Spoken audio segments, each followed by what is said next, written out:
Sunday সাসপেন্সে আজকের গল্প এক রাত্রে বিভীষিকা। কাহিনী হেমেন্দ্র কুমার রায়। পাঠ করছি আমি, পার্থ চ্যাটার্জি। জায়গাটির নাম নাইবা শুনি।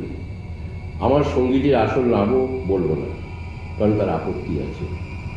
কারণ বোধ হয় এই নৈশ নাটকে আমাদের কেউই ভূমিকায় অভিনয় করেনি। তবে এইটুকু শুনে রাখো, আমার সঙ্গীটি হচ্ছেন কলকাতার একজন বিখ্যাত ডাক্তার। আমি তাকে সুবোধ বলে ডাকবো। আচ্ছা, এত লুকোচুরি কেন জানো? গল্পটি অমূলক নয়, সে অনেকদিন আগেকার কথা। সুবোধ তখন সবে ডাক্তারি পাশ করেছে, কিন্তু কোমর বেঁধে রোগী বৎকার যে নিযুক্ত হয়নি। ছেলেবেলা থেকেই ভাঙাচোরা সেকেলে মন্দির প্রভৃতি দেখবার শখ ছিল আমার অত্যন্ত। ভারতবাসীর অধিকাংশ নিজস্ব খুঁজতে গেলে এইসব ধ্বংসাবশেষের মধ্যে যাওয়া ছাড়া আর কোনো উপায়ই নেই। সেদিন আমরা দুজনে একটি পুরনো মন্দির দেখতে গিয়েছিলাম। তার গর্ভ থেকে দেবতার চিহ্ন বিলুপ্ত হয়েছে বটে, কিন্তু তার গা থেকে কারুকার্যের সৌন্দর্য এখনো কেউ মুছে দিতে পারেনি। সেই সব কারিগরি দেখে মুগ্ধ হয়ে গেল আমার নয়ন মন। কিন্তু সুবোধ হলো নিরাশ। বিরক্ত স্বরে বললে, বন জঙ্গল মাঠের ভিতর দিয়ে এই পথের বিপথে 7 মাইল পেরিয়ে এই দেখতে আমাকে তুমি এখানে নিয়ে এলে? এই যে পর্বতের মুশিক প্রসব। আমি বললুম, মেডিকেল কলেজে মরার সঙ্গে বাস করে গেলে তোমার মনটাও না মরে আড়ষ্ট হয়ে গেছে সুবোধ। নইলে এমন শিল্পচাতুরি দেখবার পরেও মুখ ভার করতে পারতে না। সুবোধ বললে, আরে রেখে দাও তোমার এই শিল্পচাতুরি। রোদ পড়ে আসছে, সামনে আছে 7 মাইল দুর্গম পথ। এ সময় সব শিল্পচাতুরি নিয়ে তর্ক না করে বরঞ্চ চলো বাসার দিকে পা চালাবার চেষ্টা করো। পথে আস্তে আস্তে শুনেছি তো এখানকার বন জঙ্গলে বাঘ ভাল্লুকের অভাব নেই। তারা শিল্পরসিকের মর্যাদা রাখে না। আকাশের দিকে চেয়ে দেখলুম সূর্যেরও সত্যি যেন ছুটি নেবার সময় হয়ে এসেছে। আর ঘণ্টাখানেক পরেই অন্ধকারে কালো রাজত্ব শুরু হবে। শুনেছি এই অঞ্চলে মাঝে মাঝে ডাকাতেরও ভয় হয়।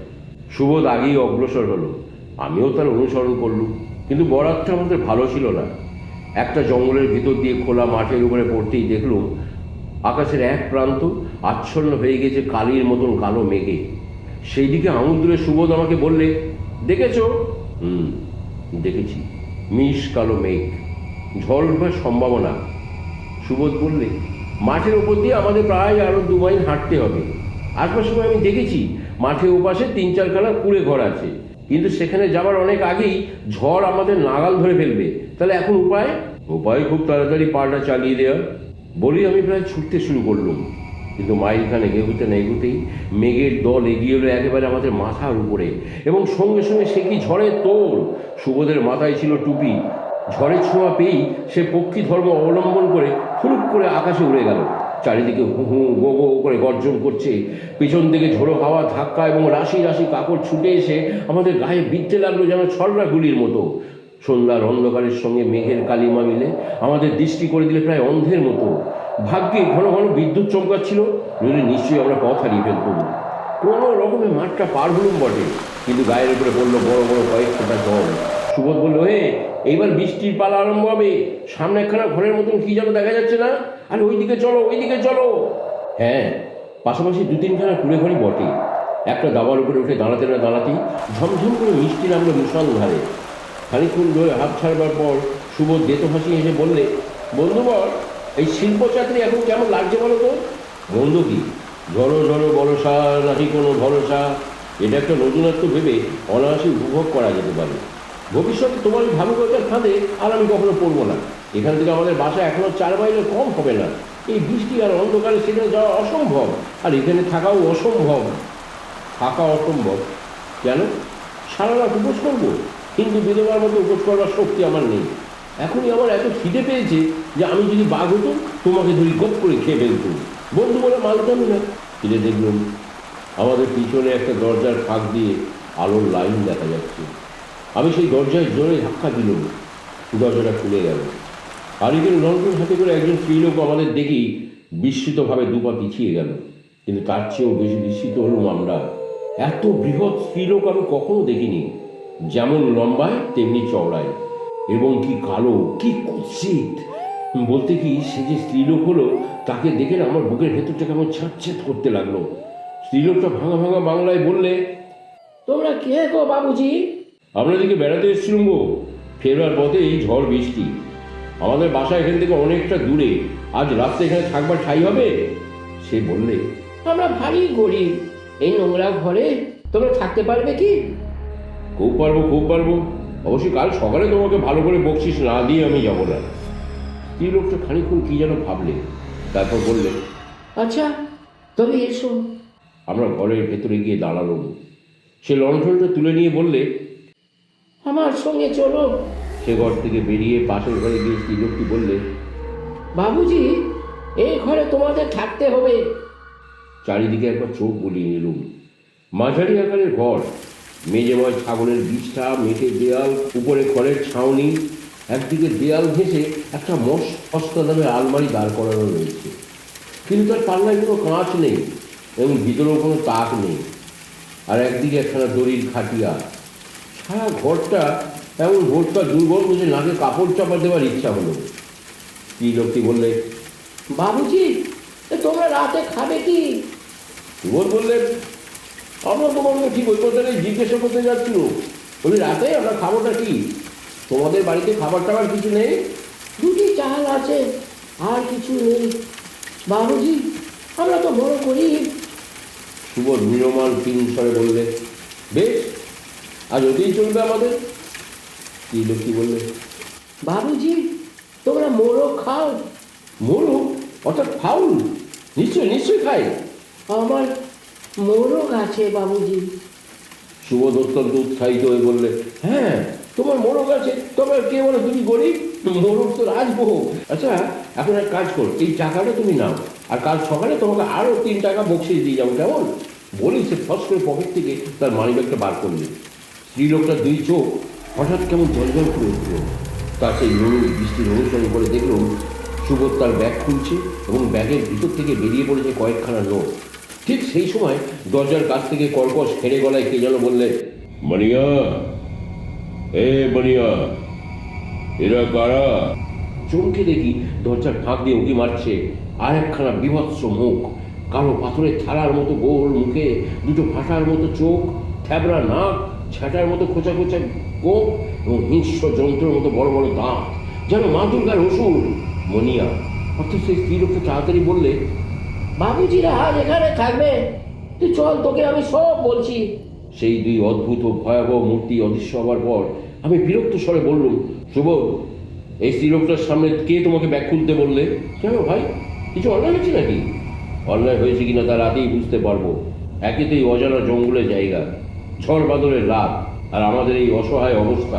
তার উপর কৃতজ্ঞতার খাতি ডেকেও বলতে হচ্ছে, আমাদের আশ্রয় দিয়েছে যারা, তাদের চেহারা দেখে মনে হচ্ছে দানবীর মতো। রক্ষক চেষ্টায় ভক্ষক না হয়ে দাঁড়ায়। সুবোধ ভীতভাবে ফ্যাল ফ্যাল করে আমার মুখের পানে তাকিয়ে রইল। খানিক পরে দেখি পাশের ঘর থেকে বেরিয়ে আসছে সেই দুষ্পলের মতো পুরুষটা। দরজার কাছেই ছিল হারিকেন লণ্ঠনটা। তার ম্লান আলোতেও স্পষ্ট আমি দেখলুম লোকটার হাতে চকচক করছে একখানা 1 হাত লম্বা ছুরি। না, ছুরি নয়, বরং তো সেটাকে ছোটখাটো একটা তরবারি বললেই ঠিক হয়। লোকটা একবার আমার দিকে তাকিয়ে বিশ্রী একটা হাসি হাসলে, তারপর দাওয়া থেকে উঠোনে নেমে অন্ধকারের ভেতরে কোথায় যেন মিলিয়ে গেল। শুভতো দেখেছিল। চোখ কপালে তুলে সে বললে, সর্বনাশ, এই রাতে অত বড় ছুরি নিয়ে ও কি করবে? আচ্ছা, ও আমাদের মানে অমন করে তাকিয়ে হাসলো কেন বলো তো? পাশের ঘর থেকে স্ত্রী পুরুষের গলার আওয়াজ পেলুম। আমি বললুম, আমরা এখানে যে প্রথমে দেখেছিলুম খালি মনিয়াকে, তারপর দেখলুম আরেকটা লোককে, এখন দেখছি এই বাড়িতে আরও পুরুষও আছে। তাদের চেহারাও বোধ হয় কার্তিকের মতো নিশ্চয়ই নয়। শুভ থপাস করে খাটিয়ার ওপরে শুয়ে পড়ে বললে, এক মনিয়ারা খুশি আক্রমণ করলেই আমরা দুজনেই হয়তো কাবু হয়ে পড়বো। তারপরে আবার ওই পুরুষ সঙ্গীত দল, না, আমাদের আর কোনোই আশা নেই। ঘন্টা 2 পরে মোটা লাল চালের ভাতের সঙ্গে গরম গরম ফাউলের ঝোল। কিন্তু ফাউল খাবার জন্য সুবোধের আর কোনো আগ্রহী তেমন দেখলাম না। তার মুখের ভাব দেখলে মনে পড়ে বলির পাঁঠার কথা। আমার নিজের মুখের ভাব কি এরকম হয়েছিল আমি ঠিক জানি না। রাতে শোবার আগে ঘরের দরজাটা ভেতর থেকে খুব সাবধানে বন্ধ করে দিলুম। হারিকেনের লণ্ঠনটা সেই কাঁচ ও তাকিন আলমারির মাথায় এমনভাবে রেখে দিলুম যাতে ঘরের সবটা দেখতে পাওয়া যায়। সুবোধ বললে, আচ্ছা, এরা কি জাত তা তো বোঝা গেল না। এরা মুরগি পোষে, মুরগি রাঁধে, কিন্তু এদের তো মুসলমান বলে মনে হচ্ছে না। খাটিয়ার উপরে লম্বা হয়ে শুয়ে পড়ে আমি বললুম, আমার বিশ্বাস এরা সাঁওতাল কিংবা এরকম কোনো বুনো জাত। সুবোধ ভীত হয়ে বললে, কি হে, তুমি এবার ঘুমোবে নাকি? হ্যাঁ, আমি কিন্তু সারা রাতি জেগে বসে থাকবো। এখানে ঘুম মানে তো মৃত্যু বা আত্মহত্যা।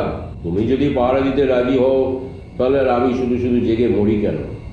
বলেই আমি চোখ মুদে ফেললুম। বাইরে তখন ঝমঝম করে বৃষ্টি হচ্ছে। থেকে থেকে গাছ থেকে ঝোড়ো হাওয়ার কান্না শোনা যাচ্ছে। সেই সঙ্গে শুনলুম একটা ছাগলও দূরে কোথায় যেন চিৎকার করছে প্রাণপণে। কখন যে ঘুমিয়ে পড়েছি, কতক্ষণ ঘুমিয়েছি জানি না, কিন্তু হঠাৎ সুবোধের প্রচণ্ড ঠেলাঠেলির চোটে ঘুমটা আমার ভেঙে গেল। ঘর করে উঠে বসলুম। কি হলো, কি ব্যাপার কি? সুবোধ প্রায় কান্নার স্বরে বললে, বাইরে থেকে দরজায় ধাক্কা মারছে, তারা আসছে। কি বলছো কি? কারা আসছে? ওই যে যারা আমাদের গলা কাটতে চায়, আর আমাদের রক্ষে নেই আমাদের। সবাই আমি দরজার দিকে তাকালুম। সুবোধ থরথর করে কাঁপতে কাঁপতে বললে, ও দরজায় নয়, অন্য কোনো দরজায়। ওই যে শোনো। সত্যি তো, ঘর করে দরজায় একটা কেমন যেন শব্দ হচ্ছে। শব্দটা যাচ্ছে এই ঘরের ভিতরে, অথচ এখানে একটা ছাড়া তো আর দরজা নেই। সুবোধ কান পেতে শুনে বললে, শব্দটা আসছে যেন ওই ভাঙা আলমারির পিছন থেকে। তাড়াতাড়ি উঠে গিয়ে আলমারিটা একটু টেনে সরিয়ে তার ফাঁক দিয়ে উঁকি মেরে দেখলুম, সত্যি তো আলমারির পিছনে রয়েছে আরেকটা দরজা। সুবোধ বললে, ভাই, আমরা পাকা ডাকাতের পাল্লায় পড়েছি। ওই দরজাটা লুকোবার জন্যই ওখানে আলমারিটা রেখেছে। হাত বাড়িয়ে দেখলুম সে দরজাটা ভেতর থেকে বন্ধ করবার কোনো উপায় নেই। বুঝলুম একটু জোরে ধাক্কা মারলে এই আলমারিটা এখানে উল্টে হুড়মুড় করে পড়ে যাবে মেঝের উপরে। কিন্তু শত্রুরা জোরে ধাক্কা মারছে না কেন? আমাদের ঘুম ভেঙে যাবার ভয়ে? হ্যাঁ, খুব সম্ভবত তাই। আলমারিটাকে আবার যথাস্থানে সরিয়ে রেখে তার গায়ে খাটিয়াটা ছেড়ে দিল। তারপর খাটিয়ায় বসে পড়ে ঘড়ি বাল করে দেখলুম রাত প্রায় 3:30। কিন্তু আমাদের প্রাণ এবং সুবোধের নোটগুলো বোধহয় এই যাত্রায় বেঁচে গেল, কারণ রাত্রে আর সন্দেহজনক তেমন কিছু ঘটল না। সকালে ঘরের দরজা খুলেই দেখি মনিয়া দাওয়ায় দাঁড়িয়ে আছে। সে হেসে জিজ্ঞাসা করলে, বাবুজি, এই রাতে ঘুম হয়েছিল তো? আমি ক্রুদ্ধস্বরে বললুম, সারা রাত তোমরা যদি দরজা ঠেলাঠেলি করো, তাহলে ঘুম হবে কেমন করে? মনিয়া আবার হেসে বললে, ও ও বুড়ি বুঝি ওইদিকের ভাঙা দরজাটা ঠেলছিল? হ্যাঁ বাবুজি, বুড়ি ওই স্বভাব। ও দরজায় খিল নেই, বুড়ি তো জানে। তার জ্বালাতেই তো দরজার সামনে আলমারিটা দাঁড় করিয়ে রেখেছি। বুড়িটা কে শুনি? আমাদের বকজি বাবুজি। ছাগলি, একটা ছাগলির ভয়ে কাল রাতে আমরা। হঠাৎ সুবোধ একদিকে আঙুল নির্দেশ করলেন। উঠোনের মাঝখানে রয়েছে এক রাস মুরগির পালক প্রভৃতি, এবং তার পাশেই দেখা যাচ্ছে মস্ত একখানা 1 হাত লম্বা ছুরি।